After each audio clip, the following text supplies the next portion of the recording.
overnight news, plus weather and traffic every 10 minutes. This is CBS 47 on your side this morning. Coming up on CBS 47 this morning, a sinkhole swallows up part of a Florida home.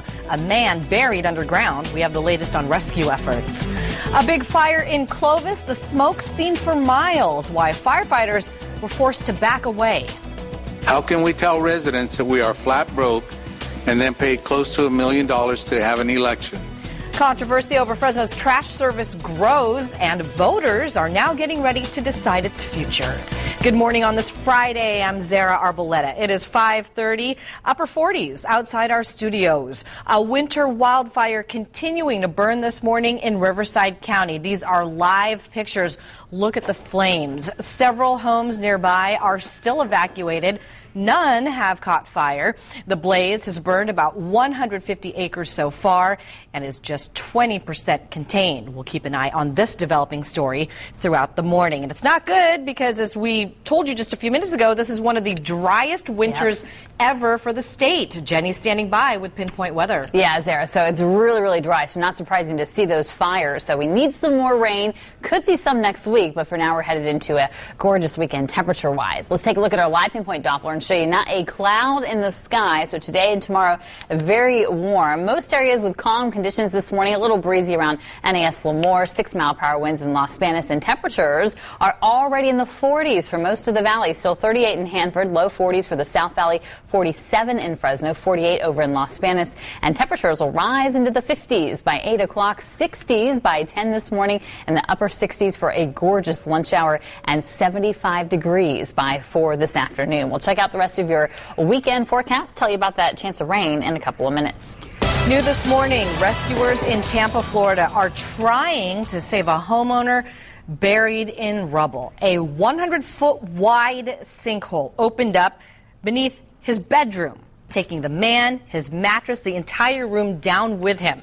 Rescuers have not been able to even reach him because what's left of the home has become too unstable. Look at the pictures. You can't even tell there's a sinkhole from outside. Apparently the man's brother tried to go in after him, but he was pulled to safety.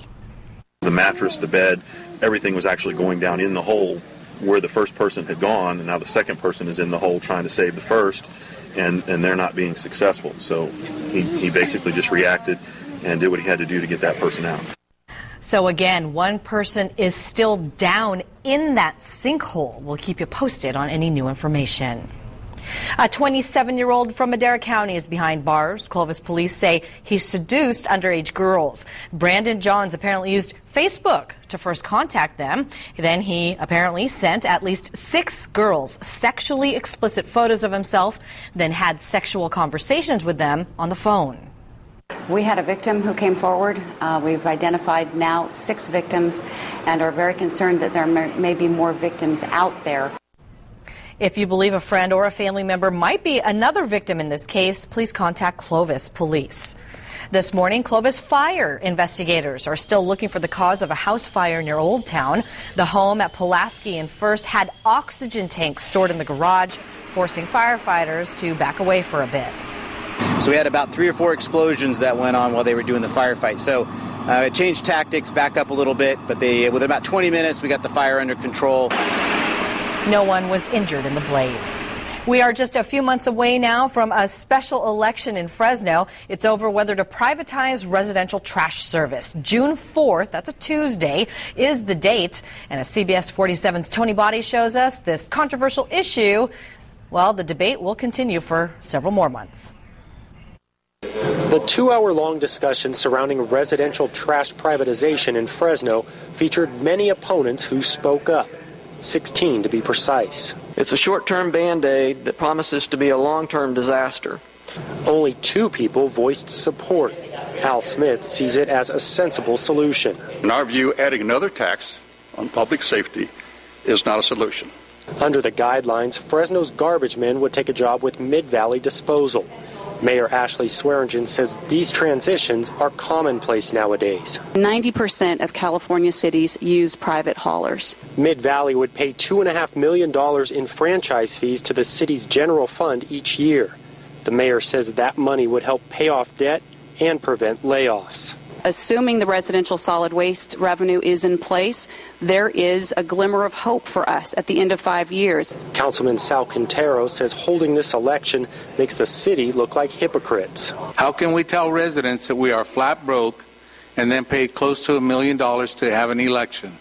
Meanwhile, Steve Brandow argued that this is a public matter and the hundreds of thousands who have not weighed in should get a voice.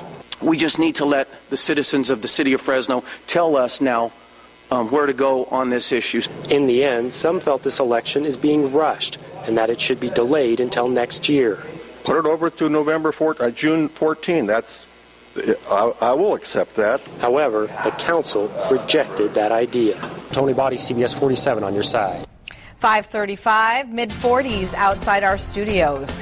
Get ready for another rise in gas prices, a new gas tax from the state capitol. Time is running out for you to enter to win a dream wedding. We're the ones picking up the tab, too. And in sports news, are Kobe and the Lakers any closer to the playoffs? We have an update. As they will celebrate tonight here in the land of Jefferson. Jenny, don't even look. Another powerhouse in college hoops goes down to an unranked team. And after she dries her eyes, Jenny will be back with your full pinpoint forecast.